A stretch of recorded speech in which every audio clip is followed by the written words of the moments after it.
Okay, we're going to get a jump on this presentation today because Sherri has lots of slides for you.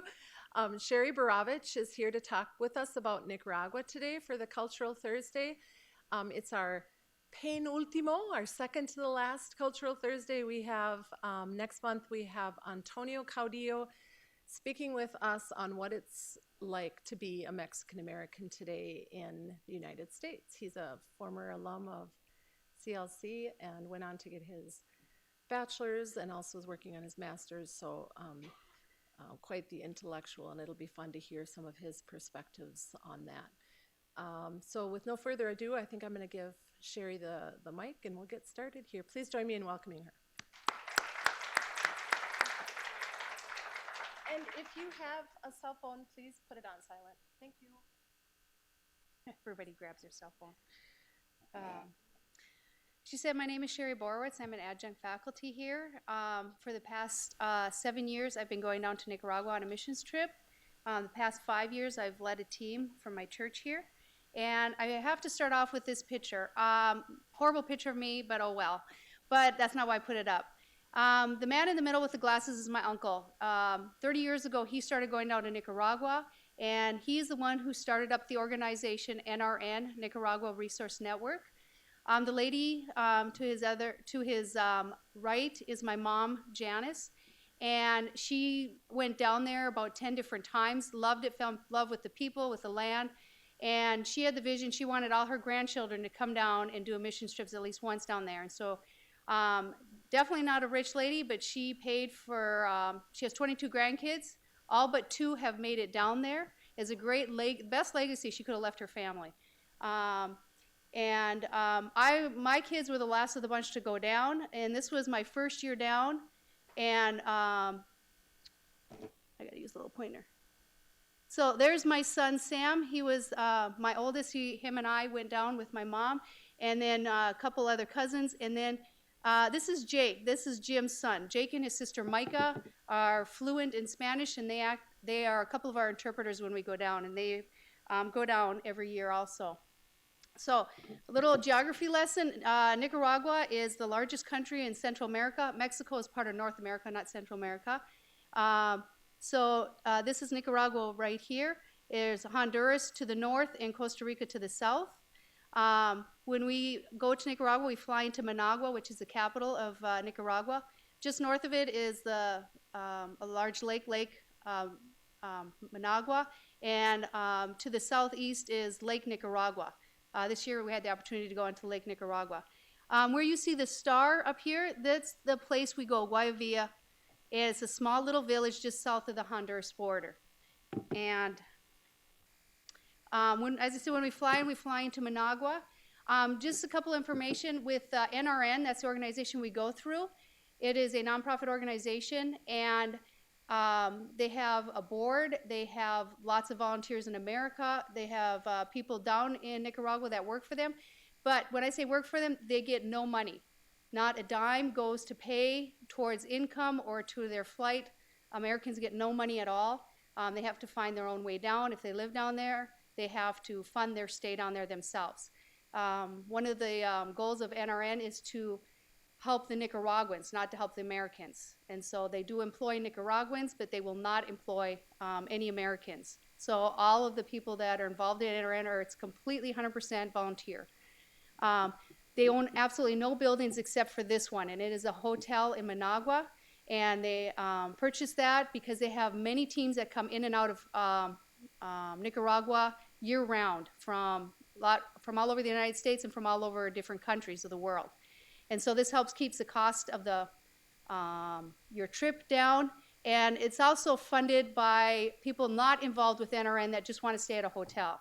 And it's really not a hotel, a motel, and most of the rooms are more like dorm style. So all of us, all the women are in one big room, all the guys are in one big room, and if you're a couple, you get lucky to have your own room. My first team that I led down, I first recruited, this is Dennis and Liz Embury. They've been a big part of the team. Liz does go to school here and is here today. And unfortunately, she wasn't able to come this year because she went to Gallaudet for the ASL. But this is as I said, the motel that's called La Quinta. It's not like a La Quinta chain up here. Just a nice name. When we fly on a Friday, Saturday morning we go to a market. It's the only opportunity we have to go souvenir shopping and stuff. And this is just a tiny portion of the market. It's in one of the poorest locations of the town. That's Jonathan. He came on the first team I led down there. This year we had a very small team. Typically we have around 10 people. This year we only had 4. It's Dennis, my daughter Lynn in the blue, myself, and Kathy. This was Kathy's first year going down. Dennis has been down there 5 times, my daughter 6 times.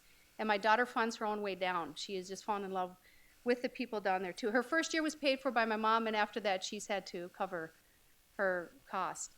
I know this is a blurry picture, I'm sorry, but that's the only picture I had of my mom with the sponsored kids. NRN has a big sponsorship program. They have 4 schools down there with about 28,000 students. And the majority of them are sponsored by Americans. And my mom has sponsored several kids down there. It pays for their fees. They have a lot of fees. Technically, school is free down there, but there's a lot of fees. And you have to have a uniform, you have to have a backpack, you have to pay for an entrance, to take an entrance exam, and some don't have the money at all to cover that. So NRN has built these schools. They get a great education from it. They get meals with it, and their uniform. All of that is paid by the sponsor. NRN also sponsors college students. They have about 260 college students. My mom has just been sponsoring a young lady that just finished up and now works for a television station. And they also have 2 schools for disability needs. And that's a sponsorship program also. And I'm sorry, I'm going to talk a little bit about NRN, but NRN also built the first school for the deaf down there. So after we go to the market, I should say, we pick up sponsored kids that people in our group have sponsored, and we get to spend the day with them, get to know them and stuff, and bring them gifts. And we take them out to eat. We typically have go to a place that has a play place. This is another young boy that my mom has sponsored, and that's my son, AC. He's gone down twice. And then we take him out for an activity. My first year, we took him to a volcano. This is a volcano that has erupted. And as you can see, it's huge. Off to the side, you see, I'm not really good with this laser. Okay, you can see the bus and vehicles, so you can see how huge, and that's just a portion of it. About 4 years later, we took another sponsor trip out there, and it was more active. You could only stay 15 minutes because the sulfur acid would burn your throat. A couple years ago, we took the kids to a potter's place, an area where they have high clay content in their soil, so a lot of them are potters, and it's a family affair. The whole family house in the process of where it comes to getting the clay and working it with your feet for several hours and days, and where you also use the wheel, kicking it by feet to form the pottery. And he did a whole display. It was really, really awesome thing to watch from the very beginning to the firing and the painting. This year, we took the sponsored kids on a boat ride on Lake Nicaragua, and we went near, some of you may have heard of the town Granada. We were near there. There's about 400 islands that have been formed by a volcano that exploded. And to the right, you can see, well, that would be your left, I'm sorry. To your left, you can see that is one of the islands, and a lot of the islands are privately owned by wealthy people. There is us in a boat ride. There's Dennis with sponsored child Sharon. She's sponsored by Marcus, who didn't make it this year because last year on the missions trip, he got to know a young lady that was new to our group, and they fell in love, and they got married in March. So another reason you should go on a mission trip, find true love. So after spending the day with the kids, we take them home, and we have supper, and then it's tradition, we have to go to Pop's, the ice cream shop. It's about 2 blocks from where we live, where the motel is, and people ask me, what's the most, aren't you scared when you go down there? I'm like, really, I'm not. I don't worry bringing my kids down there. But the most dangerous part is to cross the road to get to the ice cream shop, and that's no exaggeration. There's a busy road. They do not stop for pedestrians. They'll hit you before they'll stop. So you run for your lives going across the road just so we can get our ice cream. But that's That's a tradition. We can't stop doing that. Sunday morning we get up and we get on the bus, and typically, this was definitely not this year, because this year we had only 4 people. We pack with all the supplies, so you are jam-packed on the bus. They really had to ride the whole way up on the back there, because there's no more seats available. You do see empty seats, but not everybody's on the bus. And it's a 6 to 8 hour bus ride, depending on if the vehicle breaks down or not, which has happened a few times. On the way, you get to see unique sights. I had to take this. My husband's an engineer. This was not an unusual sight. Was this 1 or 2 years ago? As we're driving up, a volcano erupted as we're driving by. So we got to stop and video and watch this volcano erupt. That was kind of a cool sight to see from a distance. Don't want to see that close up. Transportation, you still do see a lot of horse and carts on the road, a lot of those. You see a lot of motorcycles and bikes. If you look, there are actually 4 people on that bike. The lady in the front is side saddling with a baby on her lap. Who said a bike was made for one? Also, you see on buses, they are just loaded on the back of the buses, even including, I don't know if you can tell, those are school kids, schoolgirls and little kids hanging out the back of the bus. That's kind of a normal sight. That wouldn't fly very well in the United States. So this is the area where we go. This is the landscape. It's the lower mountainous range. It's an agricultural area. And actually, it's very hard to see, but this right here is Guayavilla. It's a very small village. We're the only group that ever goes up into that village. And we stay in a slightly larger village, it's a couple miles away from it, called San Francisco del Norte. And we stay at a motel. The owner's name is Paco. We call it Paco's Place. This is his motel, and these are the rooms that we stay in. And this is what a typical room looks like inside. You have anywhere to 2 to 4 to 5 beds shoved in a room. If you're lucky, you get a full mattress. Like here, the next best thing here is a cot with a mattress foam pad. Or the worst thing is this wooden, is basically plywood with a thin pad on top. Not real comfortable. I've had that one before. So you want to be the first one in the room to get the best bed. They cook our meals. A lot of the people down there cook like this. This is their outdoor grill. You shove wood in, and the faster you put the wood in, the hotter you get it. And it's incredible the food that they make for us. This is our typical breakfast. We don't starve when we're down there. So in the morning, we right away get to the work site and start working. My first year down there, we built a retaining wall. If you can see, there's a house up there. That's actually the parsonage. In the raining seasons, the rain would just erode the land, and that would destroy the foundation of the house. So we needed to build a retaining wall to prevent erosion and protect that foundation. And yes, I do actually do a little bit work down there. A lot of the people on the team don't believe that, so I had to have proof. We had to dig, the reason this was so hard, we had to dig 4 feet deep in solid rock using hand picks and pickaxes and hand chisels. And we do a lot of tying of up rebar and making our own cement and pouring it in forms. And that was the end result of that wall. We would have never guessed when we started that it would look like that. If you look, there's holes in that wall, and that's for the rainy season to allow the water to pour through so it doesn't build up. Also, my first year down there, I met this family, and this family is really important to me. This man here, a few years before I got down there, he'd had a stroke. He fell, hit his head, his brain started to swell. So they cut a portion of his skull out, and they put it in his abdomen, which you can see right in here, to keep it alive.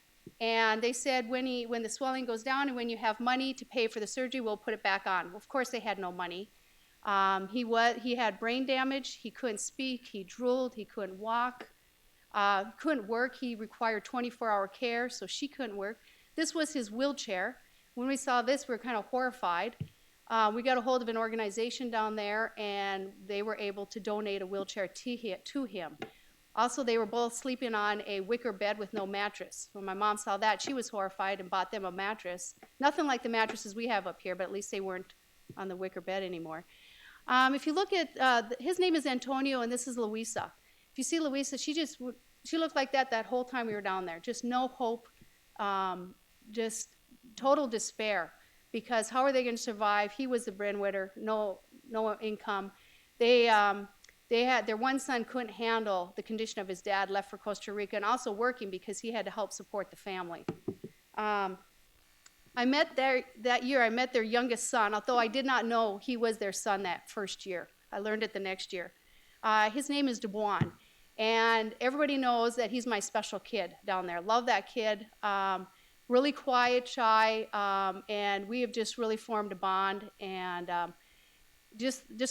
can't say enough about him. He's now 19. The other picture, he's older, but that's Louisa, and you can see we have helped. I don't want to take all the credit at all, but we've helped bring hope into these people's lives and help them. And the past few years, we've been pushing for a sponsorship program for these kids down there. As I said, education is free, but especially in the rural areas, they have no hope of going to college. There's absolutely no, because they have to pay for the transportation to go to college. They have to pay just to take an entrance exam. They don't even have the money to pay for the entrance exam. And so we've been pushing for a sponsorship program so we can get these kids to go to college so they can find jobs. Majority of these people, especially the guys, are having to go to Costa Rica for months, for years, to go work to support their family. It's not an ideal situation. They don't like it at all. And he's already been, as I said, he's 19. When he was 16, he made his first trip by himself to Costa Rica to go down and work. He's been down there 3 times. He does want to be a motorcycle mechanic, which is a very doable job. He will never finish high school. He's had to quit school so many times so he could work in the area to be able to support his family. And he knows he'll never finish high school. But even without finishing high school, he can go to a trade school and become a motorcycle mechanic. He can support himself and support his mom. And so that's one reason we've been pushing hard to get these sponsorship programs in the rural areas to go through so these people can help get out of poverty by going to school and having doable jobs in the area. So every year we do building projects down there. And the building projects, during the summer, we raise thousands of dollars because we pay for those building projects. We pay for locals to work alongside with us. And so that's one thing we do down there, and you'll see some of the building projects we've done. Although I'll admit I'm terrible about taking pictures of the finished project. One thing we do, though, is food distribution. And my mom was really key in starting doing these. So we'll buy big bags of beans and rice and sugar, and we'll put in the bags also toiletry items. And then we take the bags and distribute them along with the clothes. We also bring down a lot of clothes and different items into the homes and distribute to the families. And I love doing this because we get to go into their homes and meet the family and visit with the family. This is one of the families that we distributed to, and she is a school teacher, but she doesn't work in the local school. She has to walk every day 2 hours one way to get to the school, and then 2 hours to come home. And we complain about a 30-minute commute in our vehicle. I'll admit I'm guilty of that, and although I don't have a 30 commute here, when her son was younger, she'd have to take her son with her. So some of them have some really tough lives. This is a family. It's 4 generations in one home. It was a very poor family. When we bring the food distributions, we don't bring one bag to one home. We bring per family because they obviously need more. They got more people to help. And the elderly, we love the elderly down there. And they love us. Just sweet ladies. The one lady to your left, speaking to my daughter Lynn and going on, and my daughter didn't understand a word she was saying. But she just loves speaking to her. And this other lady here to your right, she's 90 years old, lives by herself. And it's a mountainous region, so it's not flat land. It's tough terrain and walking, and she walks a lot. This here is Pastor Lydia in the tan and her daughter, Sherri. Sherri has 3 children, and she also watches her daughter's 2 children. Her sister, did I say her daughter's children? Sorry. Her sister's children, 2 of them. Her sister lives in Managua. So she was watching 5 children. And she was in need of a home. We were building a home for her and her husband and the children. The trips are planned ahead of time. We don't come down there and tell them, we're going to do this, this, and this for you. My uncle goes down in the summer or in the fall and talks to them and says, how can we help you help your people? What do you need us to do? And we discussed different projects that we can do. And so it had been planned months in advance before we get down that we were going to build a home for her. And a week before we got down there, she delivered her third child, and just before that, her husband had left her for another man. That is something that happens quite frequently down there. Another thing that happens quite frequently is men will have two families, more than one family. And I don't know how in the world they can afford it. It's hard enough to support one. So it was heartbreaking. But this is the start of the building project. You can see we don't have bulldozers to flatten the land. We have to work the land and everything. It's hard and rough, and this is just starting it off. And Liz and Dennis are really instrumental on helping out with the building projects. And that was the house when we were finished, except for the roof and the windows. Unfortunately, since her husband left, she has no way of supporting her family. She had to go to Spain. She left her mother, the pastor, with 5 grandchildren. And she's been there for 3 years. Most people, a lot of the women are going to Spain to work, and they're going there to be like cleaning houses or helping the elderly. And most stay at least 3 years, because after 3 years they can get their citizenship. And there's some, I don't know all the benefits of that, but there is. One lady had been there for 7 years. And unfortunately, she's not living in this home, but they are renting it out till she can then get back. So it's not sitting absolutely empty and useless. Another year, we did a small parsonage, and you can see us out on the work site. As I said, we pay some locals to work with us, some that we don't even pay, just like to be with us and help work with us and everything. We have a good time. We enjoy. We have a lot of camaraderie, a lot of joking around with them. We stored all the building supplies inside the church, so multi-function building. That same year, we brought a lot of school supplies and about 80 backpacks down with us and went into the schools, into the primary schools, which is like grade school. And when I first saw the first school, I thought that it was a jail because they're fenced in, there's wiring on the windows. The kids are required to wear uniforms. You will see some that don't. I think they get away with that with being in the rural. They just might not have the money to pay for the uniform, and they let them come anyways. This is inside the classroom. That's the outside. Oops. That's the outside of the building. That's also their playground, and that's for the younger kids. So not the super nice building. We went in and we did crafts with the kids and artwork, and this is one of the rooms we were in. Yeah, we spent about a couple hours in the school with the kids, and they just loved it, and we loved it too. Another thing that we started about that same time is the women really work hard and don't get out of the house much and don't really get served. And so we wanted to go down there and serve the women and make them feel special and wanted. And so we bring down like lemonade, we bring down chocolate. This year we brought down Cadbury eggs. They love that, and fruit and cookies. And I have a little video because we started having them play games, wanting them to have fun. And we decided to try a piñata. And this is, when I saw this, I thought their husbands better watch out. They're pretty wicked with the stick. Doesn't matter who's around either.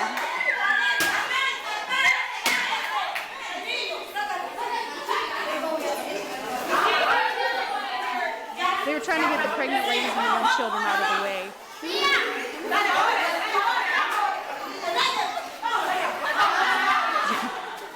You really have to watch out for yourself down there. The lady in the green is Margaret. She's been on all the trips except for this year, and she was trying to get candy for the pregnant ladies because they couldn't get in there. Because we, unfortunately, didn't think about that and didn't save any. It's just a little bit longer because you have to see the end of the video. They all call her Margarita down there.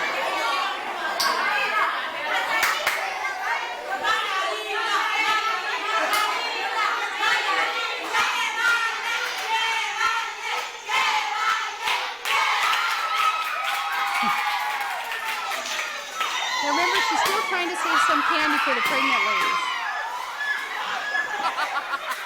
They just jumped on her, and then there was an older lady and a young lady fighting for a leg full of candy.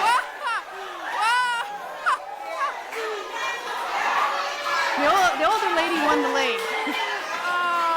When they jumped on Margaret, she laughed so hard she peed her pants. And she told everybody she did that, so. have a lot of fun with the ladies, and it's just, we also bring down to the ladies, everyone gets a top and a skirt or a dress down there. And many times, and this year we brought bras and underwear also, something that they really need. Okay. There's a few families I do like to talk about. This is one family that's also another very special family, and especially they're very special for my daughter. They kind of consider her their daughter.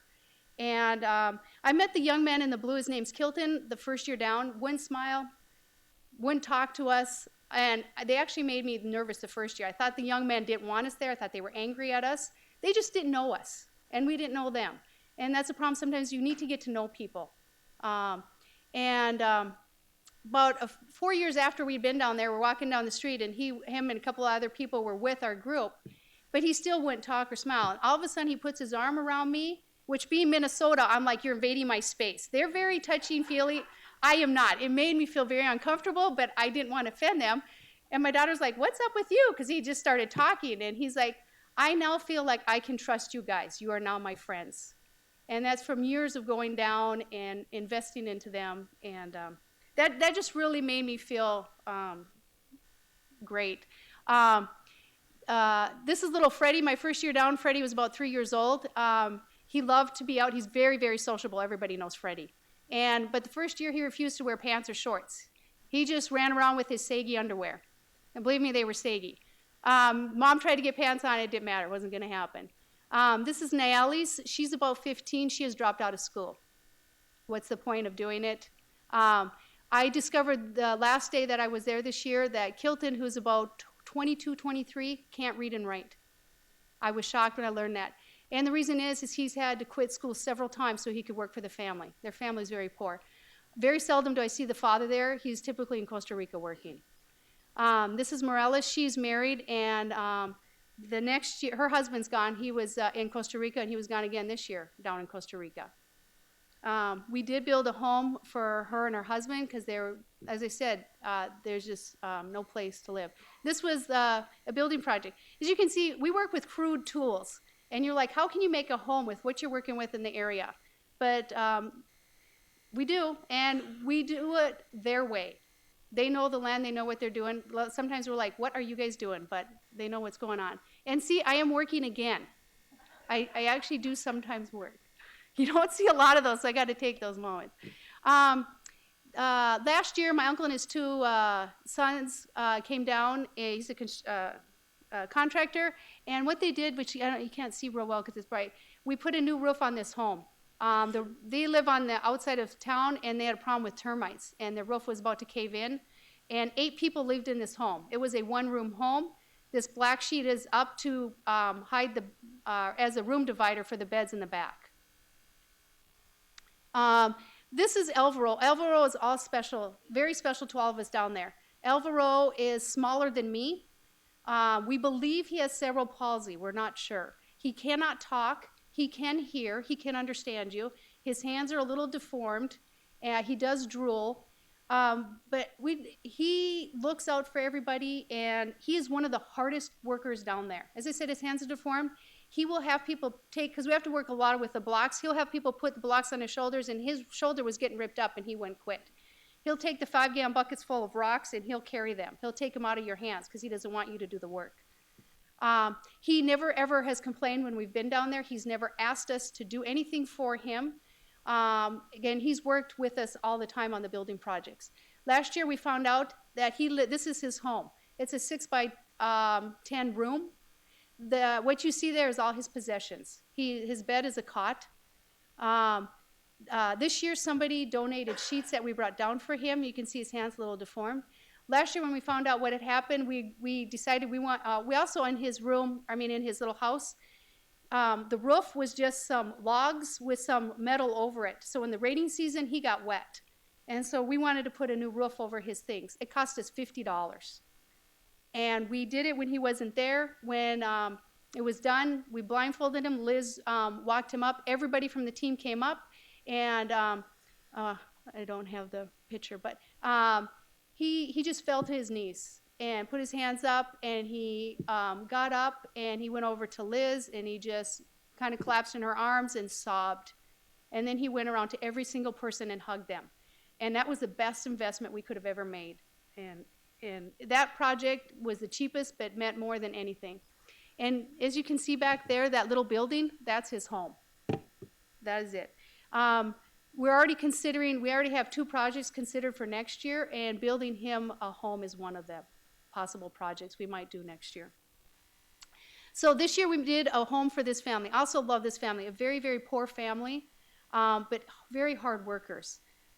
She works, when we're up there at the parsonage, there's ladies that have to cook for the workers, cook the meals, and we pay for the food for that. So we're not costing any money, but she gets up at 3 in the morning to go down and start working and helping the pastor. The pastor's not in very good health, so she goes down and helps with the grandkids and the washing. Also, when we go up there, these ladies wash our clothes, and we pay them because it's a way for them to make money. This was the home that, and I have to admit, with our small group, our group got so large we had to split into 2 weeks. And so the first week did most of the work, but we'll take the credit. I have to admit, I did not a lick of work. They did ask us one day, my daughter and I, to go down and help tie rebar, which is those long metal things that you see. And we went down there, we started tying it, and there were some young men, and they started coming, they took over the whole project. You just got to get them started.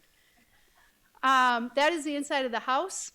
And it's on the side of the house, and I gotta say, Kathy, when we went down there, Kathy with a black boot on, 2 days before we were to fly out, she twisted her ankle so badly she tore the ligaments away from the bone, and she broke her hand. But she still went, and we did have that wheelchair for that man, Antonio, that we had for him. Last year, 2 weeks before we got down there, he passed away. So I asked if they still had the wheelchair. They did, and she was able to use it. And this is on the side of the hill, so 3 men picked up her wheelchair with her in it and carried her up there. So we do building projects every single year, but a most important part of our trip is relationships with the people down there. And we love to play with the kids, hang out with them. This is even in San Francisco del Norte, where we stay at night. A lot of people go in the streets and play with the kids there, and it's obviously at night. Just some things. This year we brought down puzzles. That is a local. That is not an American kid. Somewhere in his ancestry, great-great-great-grandma, or grandpa, there was a blonde kid. Just some of the kids. We also do a children's service for the kids, and you have to have a piñata. We bring a piñata every year. They love it, and they go nuts. I tell you what, though, the women were worse than the kids. They were like animals.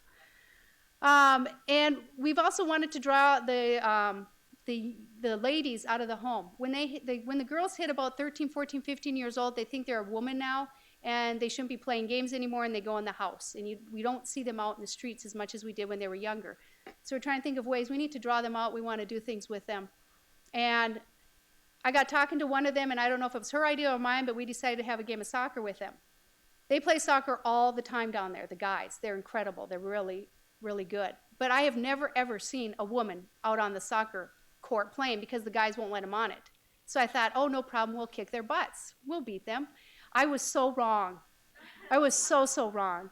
But everybody, the town came around, everybody was watching, everybody just had a wonderful time. I died, but afterwards we bought them Gatorades as a reward. It was just a highlight for them. They loved it. We were supposed to play basketball this year, but with our small team and a lady in a boot, that didn't happen.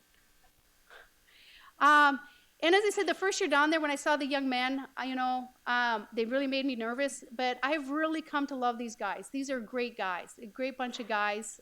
They're actually guarding my backpack that's full of candy. But when you get to know them, they're just great. And as I said, they love to play soccer. It doesn't matter if there's not much left to the ball. We do bring soccer balls down with us. That's obviously not a new one we brought down. They'll play in flip-flops or barefoot on the concrete. We've also seen them goalie jam the finger, guy went over, ripped it out, and they keep playing. They are tough, and they learn to be tough from a very young age. They have a soccer team. They do have soccer leagues kind of down there for the different towns. And this team, this is the Guayavilla team, came to us and asked if we would help support them. And the support would pay for T-shirts and a ball. And we just asked, is anybody willing to help out? And everybody wanted to pull out of their wallets and support. And the last 2 years, they've won the championship. And the whole town has come behind them. The town loves it. The people love it.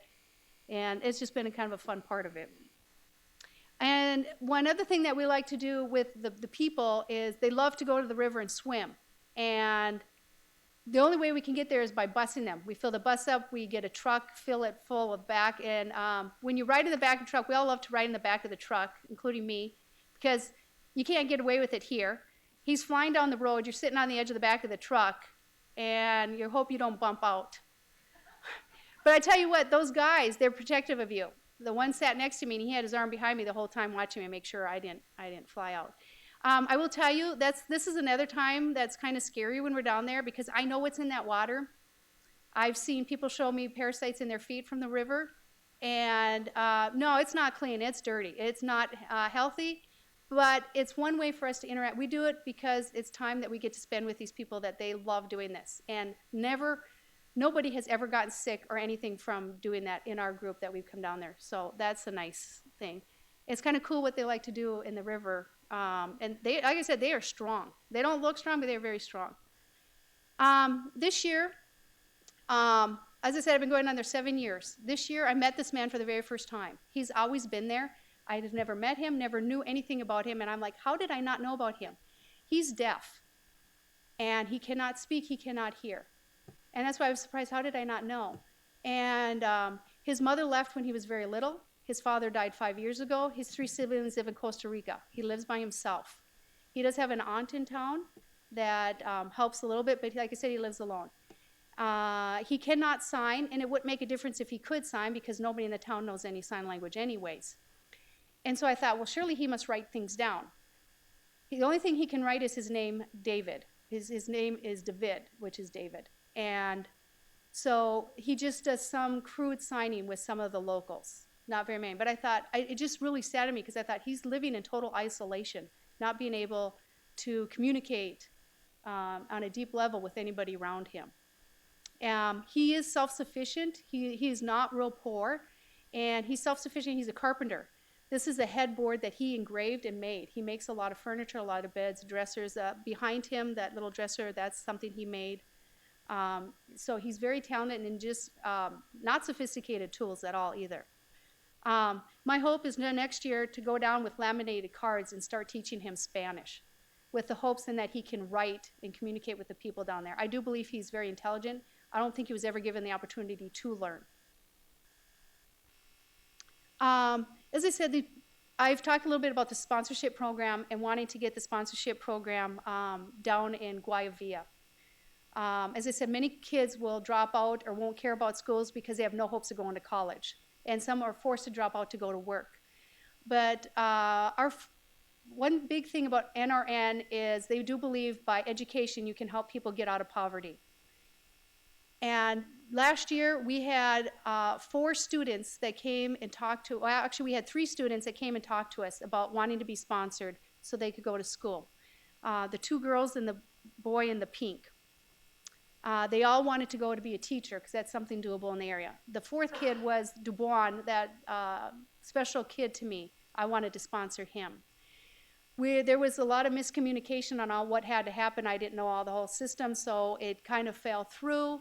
But this year, we kind of got it up and running. Unfortunately, Dubois wasn't there this year because he was in Costa Rica working, so we don't have things set up with him yet. And there's some complications with him right now with that. But we are looking for these 3 to get sponsored, Fani, Angie, and Moses. One thing I have to say about down there, when they take pictures, they never ever smile in pictures. But we have forced them. You must smile because you guys have great smiles. Moses was one of the worst. He would refuse to smile in a picture, and he has a great smile. We're just like, you will smile. We snapped about 30, 40 pictures until we could get with one with him smiling. But they're waiting for sponsorships. This last picture with this lady, this young girl with the lady, I met the young lady, Marie is her name, for the first time last year. We did a food distribution into her home. And the year before, her mother had had cancer, was in the hospital dying from cancer, and her father went up to visit his wife. On the trip back, he was in a car accident and killed. 3 months later, the mom died. So she's the oldest of 4 kids. So they moved in with the grandmother, who's sitting in the chair, and she was their sole supporter. This year, we were told she developed swelling on the brain, and that's why she's kind of sitting in that position. It has inhibited her talking, her speech, and they need a surgery to put a stent in to drain the fluid. They refused to have her go in because the mother died. The mother had surgery and I said did die from cancer, but they kind of blame it on the surgery. So they're worried if she has surgery, she'll die also. And you know, some of it is ignorance. It's two totally different situations, but they don't see it that way. So this girl, young girl, is looking to be sponsored so she can support her siblings, because she will be the sole supporter. I'm hoping they finally bring the grandmother in to have the surgery. I kind of doubt it. And we did say a little bit, but you can only say so much and you don't want to preach at them either. And this is another really special family. His name is Joseph, and that's his mom and dad. His dad raises pigs, and we've had a couple of his pigs. They taste wonderful. We will buy a pig, and they're pretty large, and then at the parsonage they will make up the meat. We eat a small portion of it. We pay for the pig. We eat a small portion. Then they use the rest of the pig to help them and the workers and other people. And they use every bit of the pig up. However, Joseph's dad, this is a couple years old, this picture. His health is really deteriorated. He has problems with his back. He's having problems with his stomach. He's not really able to do much work.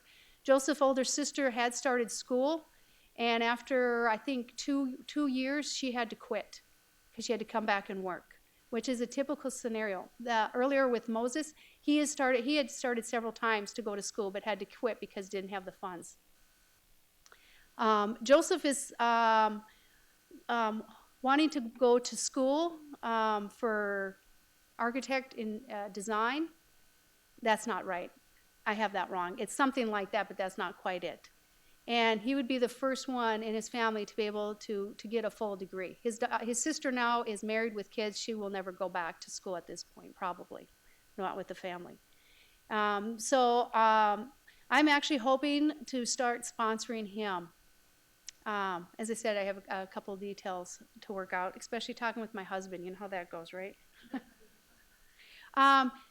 Now, another thing about Joseph, every year I go and visit this family, and I visit the father and talk with him, just love this family. Joseph hangs out a lot with us, and so I said we stay in San Francisco. A lot of the kids, well, I won't say a lot, some of the kids will walk to San Francisco and visit us at night, and so they have to walk the road. There's no street lights. So they walk it in the dark, and they don't have flashlights. They just walk it in the dark. This year, him and some other guys came and visited us at the end, and I have another picture, and I just love hanging out with these guys. But this year I was able, with the translator, I speak very little Spanish, but I speak some, and they don't care what you speak, they want you to try. And we do. But sometimes they'll take a translator. When I want to have a good talk with them, I'll bring translators with, and had a long talk with him. And one thing he told me this year that really meant a lot to me is he was talking with a friend that knew some other Americans, not from our group, and she didn't like them. But he said, oh no, we like these Americans. They don't care what color our skin is. And they don't care who you are. They will love you anyways. And I was like, wow, that really meant a lot to me. Joseph is considered dark-skinned.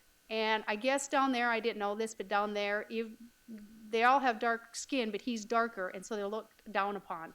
And it's like, I don't look at that. I just look at who you are. And that really made me feel like we're getting through while we're down there. So this is the last day where they came out, and we're teaching them Uno. And we just hang out with them and have a good time. And it was blackout. There was no moon out that night. They had to walk back. It was about 10, 11 at night by the time they left. So when we are all done, Saturday we pack up, and Saturday is our free day, and we go to the ocean and go swimming. I honestly would like to spend one more day up in Guayavilla with the people, but it's a resort area, and it is absolutely beautiful. Enjoy it. But one thing I got to say with doing these trips, I would rather any day go down to Guayavilla, work doing these building projects, working with the people. I get more joy out of serving them and being with them, and actually they're blessing me more than we're doing anything for them, than to go to a resort and pamper myself. It's just more really fulfilling, and getting to know these people. It's like my second family when I go down there and see all these people, and each year I'm getting to know more and more of them. I struggle though with the names. I'm terrible with names, and trying to keep their name straight just doesn't work well. In fact, one guy, we never said his name right. We always thought we were saying it just like he was, but he never said it right. Finally, we said, okay, your name's Billy. And to this day, he's Billy.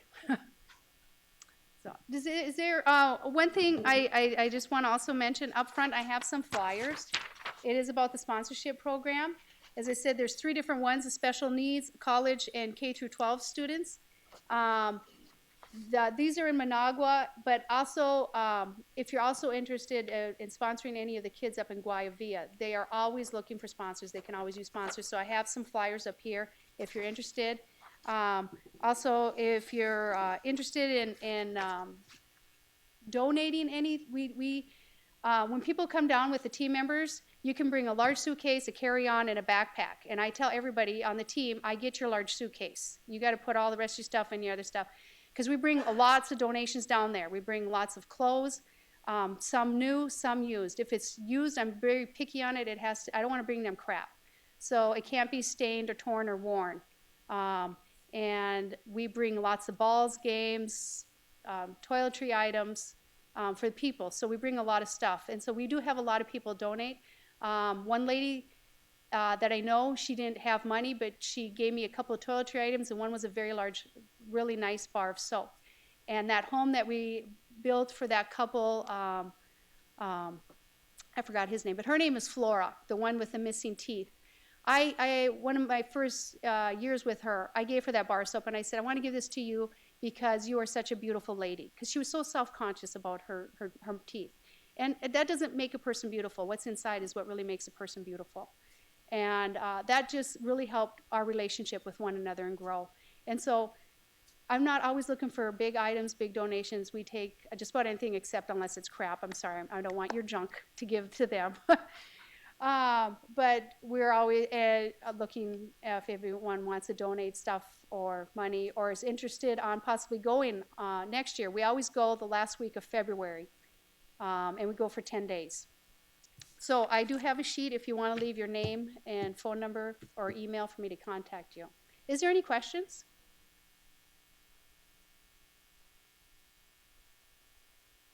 I can't believe I was able to get through that, all those slides. I did start with 169 slides and had to keep cutting and cutting. So, and I gotta say another thing. It is great to bring kids down on the mission trip. It's great for young people to go down there and see how other people live and say, hey, your life's not so bad. What you have is not so bad. And as my one daughter has gone 5 years with me, and it's been a great bonding experience between her and I. It has really drawn us close together. So no questions at all? Yeah?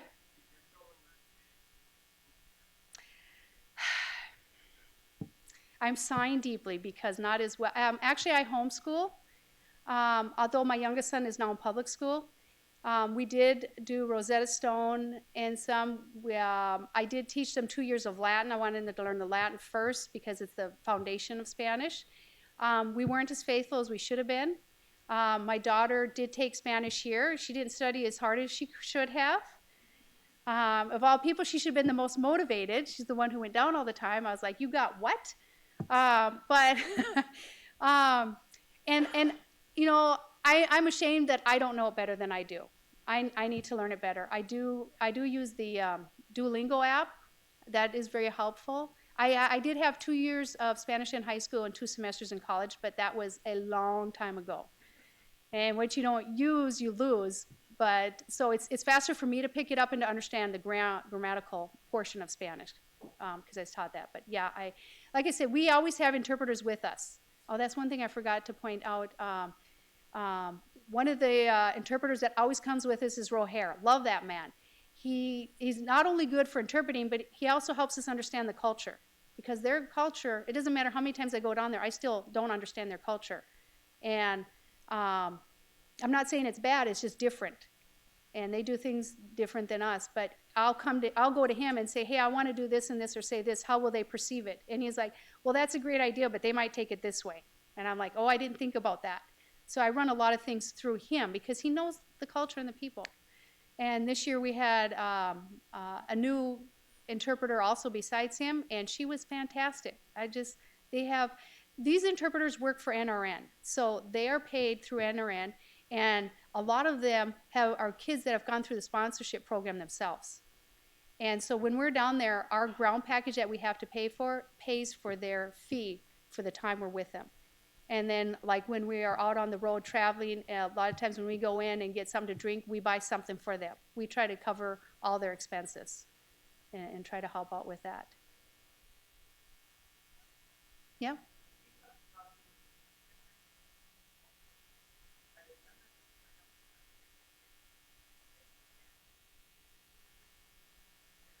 Well, they're very touchy people. As Minnesotans, including me, I'm not. I like my space, don't touch me. But they're very touchy, and even the guys are very touchy with one another. That's just their culture. Another thing is they're very, very tough.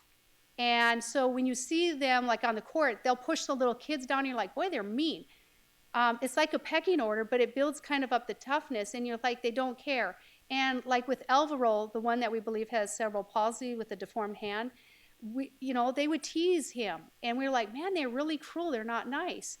But one time was carrying some buckets, and he tripped and fell, and those guys that did the teasing were the first one there to help pick him up and care for them.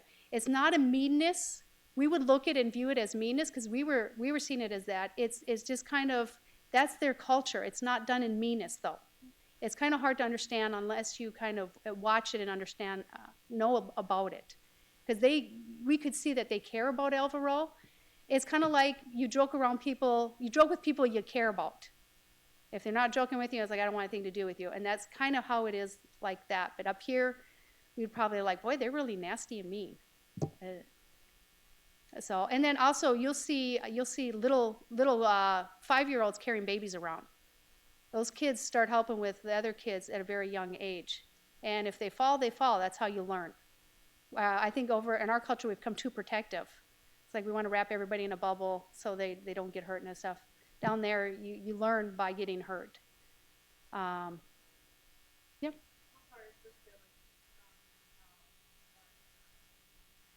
So where they would go to college, there's a couple places. One is Chenandaga, and that would be like a 2-hour bus ride.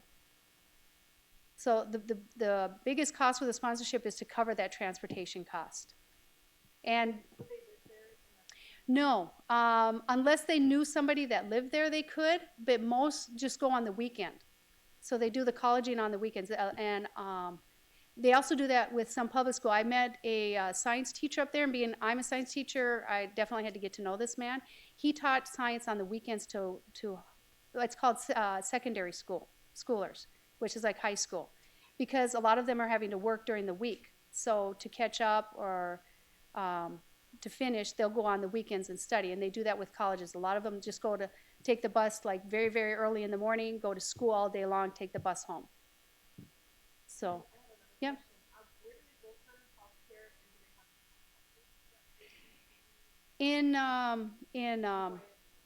Not in Guayavilla. The Guayavilla is just too small, but in San Francisco del Norte, there is a hospital there.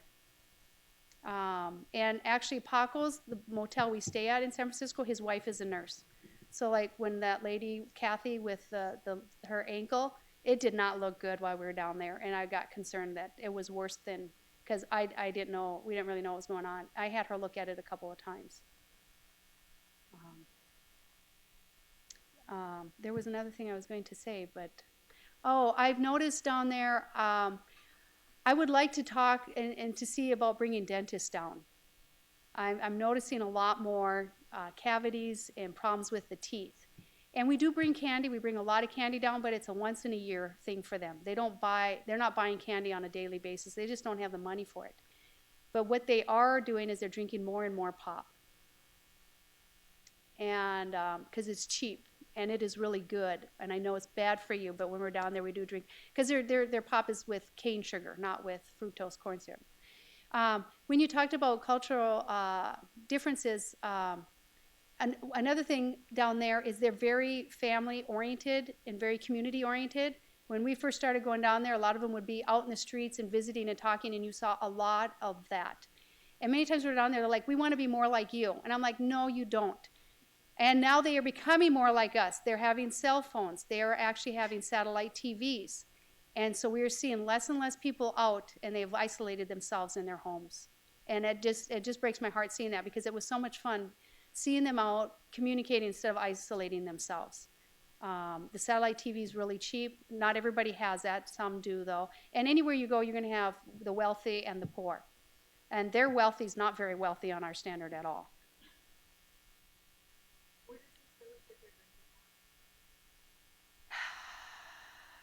I don't know. There are wells. They do have wells. Yeah. And we cannot drink their water. We'll be sicker than a dog. I did get sick one year. Was not fun. Spent the whole day by the toilet. But they have wells. No. So my uncle, when he spent more time down there, he drank their water so he could become immune. He was sick for a while, but then after that he could drink it. He can't anymore because he doesn't do that. But yeah, they do. And, we go into the homes, and the people the biggest concern with the people are their families and their health. Do see a lot of health problems because it's a rough terrain. They do a lot of walking. They walk everywhere and walk to school, walk to the village. So it's really rough terrain, and their diet's not the greatest. Not a lot of vegetables. That's one thing. By the time I'm done down there, I just crave vegetables. A lot of carrots, tomatoes, cucumbers, and I only like carrots. I don't like tomatoes and cucumbers and onions, so that doesn't help me. That's my problem. But you have a lot of fruit, but not a lot of vegetables. Yep.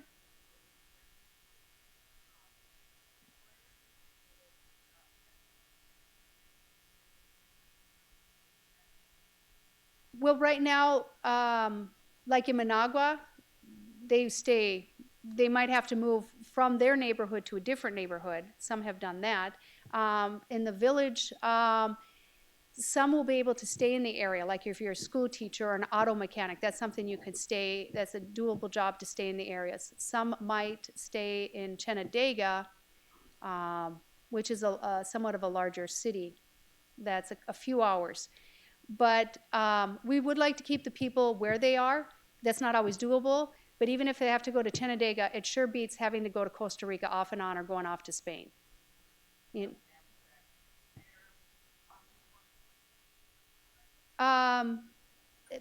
we're at, it's more of an agricultural area. They do have manufacturing in the cities. They do have plantations throughout the country. But where we're at, it's mostly agricultural and like cattle.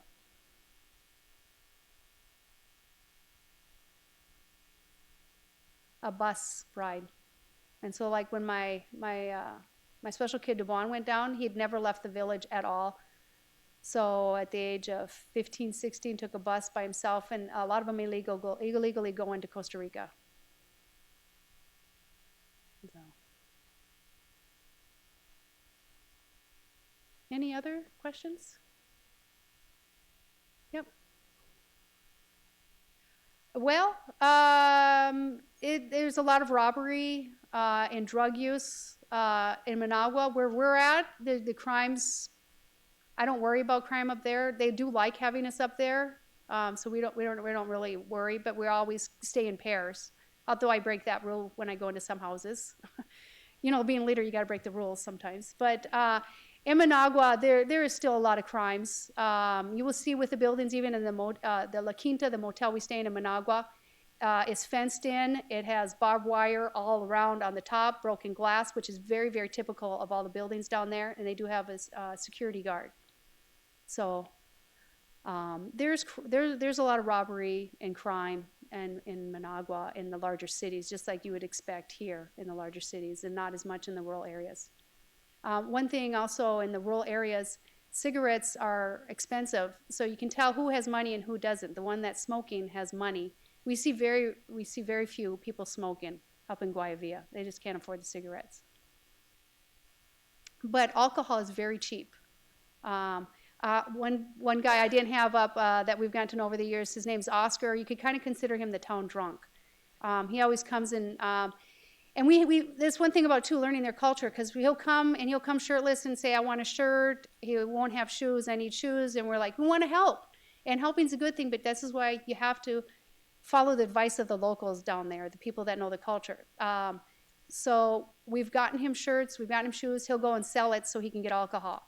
One year, my uncle, he was asking for money. My uncle gave him money, just trying to be kind and helpful. He went out and got drunk for 3 days. And it was bad. And he's actually, I believe Oscar's, I would say in his 30s, 40s. But his health is horrendous. He looks like a very old man. I'm surprised they haven't amputated his feet yet. He's got sores all over his feet, probably diabetes. The group before me, which used to be part of our group, I say we had to split, included this older gentleman. Oscar always comes when we have lunch. We prepare our own lunches and sandwiches and stuff, and we always give him food when we're there.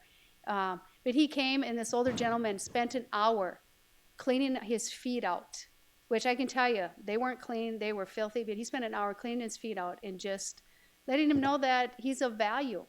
He may have made a lot of mistakes in his life, but he's still of value and loved. And spent an hour cleaning his feet and watch over and left medicine. So when we came the next week, we had his sister come in and explain to his sister how to apply the medicine stuff. And we went to his sister's home, and Oscar was just getting cleaned up, was just in the shower, because he had to go into town. So, sometimes we'll see him cleaned up and stuff. But that's a bad part of the alcohol being real cheap. It's not hard for him to go get drunk. He just can't handle it.